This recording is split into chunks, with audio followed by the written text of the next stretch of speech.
My next guest is known as the world's fastest violinist, playing the Flight of the Bumblebee in just 39.55 seconds. Then he went on to break his own record at 38.10 seconds. Just incredible playing. Bob Dylan is a Sydney-based violinist who, 3 weeks ago, launched a brand new CD simply titled World Lullabies.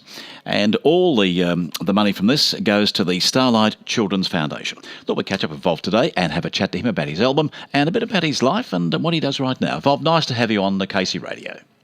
Thanks very much for having me on. That's our pleasure. What a CD. This is lovely. Some beautiful lullabies on there. I just opened up with the track Summer Over the Rainbow, which is one of my favourites. But a lovely CD, not just as lullabies, it's just a lovely general gift, isn't it? Indeed, yes. When we recorded the album, it was the thing of saying, okay, there are so many kids' albums out there that have that slight electronic sound and are great just to go sleep. But we wanted something that was nice and organic, something where it's all acoustic instruments, where everyone can listen to it and enjoy it, and hopefully not go, oh, here comes that one again. Well, I think you've achieved that because you've got such a variety on here. What a Wonderful World. You've got to Dream a Little Dream. You go down to Twinkle Twinkle. But there's such a variety of content that no one could really say that to you. Yes, well, the album being titled World Lullabies, we've got the standards, as you mentioned, but we've got all these different lullabies that might not be as well known to everybody from all around the world. We've got things from Poland, we've got things from Italy, Ireland, Germany, and also China and Japan. We've got the lyrics for it all inside a booklet as well. Yeah, I noticed that. Yeah, I had a look at that. Yeah, so you can sing "Chow Baby's there, track number 7. Yeah, Hush Little Baby. So I love the idea of the words because if you do want to sing along, you can. The words are there. Exactly. And that way then, if you want to, when singing a baby to sleep, that way it's space for mum or dad or grandma, grandpa, anyone that's doing it to sing along with the violin. And that way the baby gets used to hearing a family member's or a relative's voice. Vov, it's a wonderful idea. When I told some friends of mine I'm having you on the program today, they said, oh, Bob Dylan. And I said, no, Vov Dylan. What relation are you to Bob, they said. Anyway. Yeah, so I'm the warped one. The warped one, okay. Well, keep it going. It's working for you. Tell me, you were born into a music family. You were born to a violin, I'm told. So I don't know how that conception happened, but you were born into a violin family, obviously. Yes, well, I'm a third-generation muser. My father's a violinist, and according to all the stories, when I was in the womb, I would only kick along to the violin. I believe and that. When I came out, the only thing that would stop me crying was the sound of a violin. And as soon as I could wrap my fingers around one, I did. So essentially from the age of 21 months, I had a violin under my chin, and I was going for it. Isn't that wonderful? Yeah, it really is. There's so much, they tell me, in music that women listen to when they are pregnant and carrying that really does reflect the baby's future musically anyway as time goes on. That must have really happened with you too. Oh, I believe so. I believe so, yes. It was music has just always been part of my life. And I try and do the same thing now with my own little baby girl. And what's she playing? Is she doing violin? She's playing the violin as well. She's just about to turn 2 years old. Yeah, fantastic. Yeah, so it's great. I try and pass the same joy on. Well, you were playing violin, so as to speak, at the age of 21 months. What training did you have? Professional training? Well, but my father being a violinist, at 21 months, you can't really have professional training. Not then, no, but a couple of years later you might have. Yeah, it's more. I learned it more so the way you learn a language. Yeah. At that age, so you start to copy sounds, you copy phrases, and slowly things start to come out, and then you go into the formal training a little bit later on, and when that started happening, then I had the full works of everything I could possibly do with formal training. Of course, you've travelled the world. You've played everywhere. You've done cabaret, you've done the stage, you've done theatres, you name it, you've done it. You've performed on radio and TV and so on. I'm going to get you to play something if you've got your violin close by soon.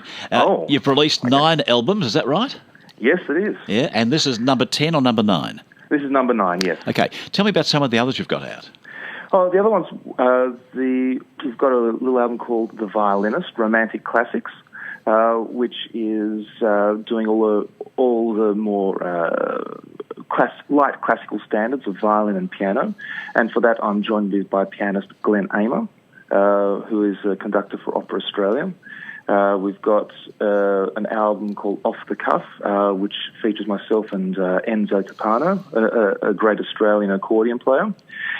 We've got 2 more albums with Glenn Amer. There's one called Timeless and Cocktail Classics, where we go through all the great standards of the American songbook. That Something sounds which is great great to sit back to and have a glass of wine with at the end of the day. And what's that called again?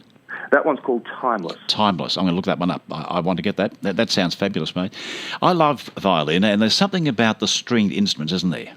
Oh, absolutely. Absolutely. Nothing can sing to the heart the way a violin can. Yeah, you said that very, very well. You look at the violin, you look at the cello, the viola. They're beautiful instruments, even solo, like you've done here with the guitar. And who's playing guitar with you, by the way? It's a chap called Brian Dean. Mm-hmm. Brian Dean, he's a fantastic guitarist. He's done pretty much everything you can think of in Australian music scene. He's from supporting some fabulous acts to in rock categories, in jazz, classical. I don't think I've ever met a more versatile guitarist than Brian. Well, he's worked with some great guys. I was looking his reference up the other day, and John Farnham, Anthony Warlow, Tommy Tika, one of our great pianists in Sydney. He's passed on now, and Ricky May, Simon Gallagher's there too, Don Lane, and Julie Anthony. He's really been around. Herb Alpert comes to mind too. I think he did some work with Herb Alpert too. He did indeed, yes. Yeah. Yeah, so and when we first started to collaborate together, the wealth of knowledge and his understanding of how to fit a guitar and a violin together, it was amazing. It was an amazing experience to work with. Very clever arrangements, and that one I just played at the start of the show there, Somewhere Over the Rainbow. The guitar's leading you in there, and beautifully done, absolutely, and you blend so well together. Thank you. It's very, very nice. Thank you. Now, this is all to do with the Starlight Foundation. Indeed. And, of course, that was established way back in 1988. How come you decided to choose something like this to offer your funds to? The Starlight Foundation is a charity that both my wife and I have long had an extreme fondness for, where seeing, the role of Starlight Foundation is to bring joy to people who need it the most. In other words, sick kids. You want to be able to distract. You want to be able to distract kids from what's going on around them, and to be able to have the ability to do a little bit of that is fantastic. Because essentially, what we're doing is with the sale of every 8 albums, by the time we get through every 8, we are helping to support one child in a Starlight room for an entire calendar year. Congratulations. That's wonderful. Yeah, so it's a thing where you're always out there working, you're doing bits and pieces, but to be able to do something, to be able to give, to bring joy, then it's a fabulous thing to be associated with. It just gives me the goosebumps every time I think about it, to be honest. It's a lovely idea, and the title of the album is called World Lullabies by Volv Dylan and Brian Dean, and it's available at Sanity. Now, as we take out the segment of the program, you got your violin handy? Yes. Now, if I asked you to do the Bumblebee, could you do it? I think you played it so many times. I read about your rehearsal to break your own record, and you're there with your wife and practising, and you broke your own record. Sensational stuff. What would you like to play as we head out with this? Well, what would you like? I mean, I'd love the Bumblebee. Well, if I play the Bumblebee, I should warn you about one thing. Yeah. When you're going at speed, at the speed of what it can be, it doesn't sound musical. It sounds... it's about just being able to get through it all at the speed. Well, we'll let you do that. We'll go right through it. I'll come back after you've done that, and I'll say goodbye to you. So let's tune up and go right to it, mate. Here we go. Okay. Putting you on speakerphone. Here's Volv Dylan.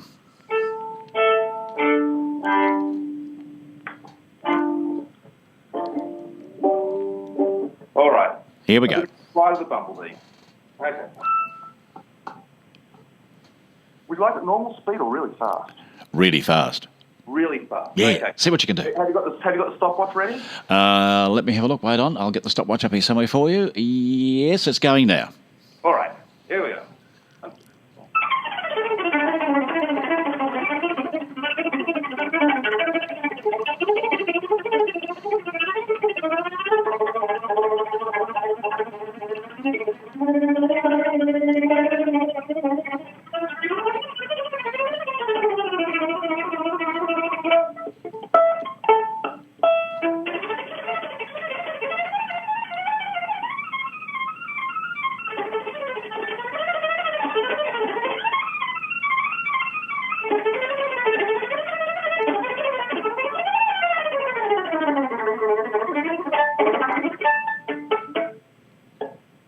Wow, well done. Well done. You got that in about 35.5 seconds. Well, there's a world record. Wow, was it? Oh, goodness. 35.5. Yep. That is fabulous. You'll have to put that on Facebook or somewhere. So that was on Casey Radio, 35.5 seconds. Well done, pal. Thank you very much. Goodness. And how long does it normally take to play the Bumblebee through in tempo? About a minute and 20 seconds. 1.2. Gee. Well, you've done it in 35.5. Well done. I can't believe it. That's just fantastic. My first time on your radio station, and off the cuff, and there it is, a world record. And you've broken the world record all over again. I wish you well, Bob. Thank you. And the album's called World Lullabies. Look for it at Sanity. Talk again, pal. Fantastic. Okay, bye-bye to you.